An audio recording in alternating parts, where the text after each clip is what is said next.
தாய் மாமா மணி அவர்கள் அவர் சொல்லுவார், யாருன்னு தெரியுதா அப்படின்னு. நான் அப்படியே எமோஷனலாக உட்காந்துருக்கேன். ஏன்னா பெரியமாவை அப்படி நான் பார்த்துருக்கேன். ஒரு மகாராணி போல் என் பெரியமாவை நான் பார்த்துருக்கிறேன்.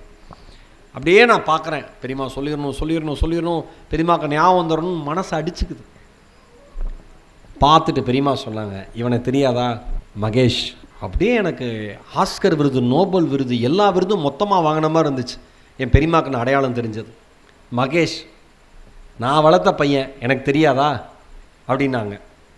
இது அழகில்லை, இது கவிதை இல்லை, இதற்கப்புறம் நடந்த நிகழ்வு தான் கவிதை.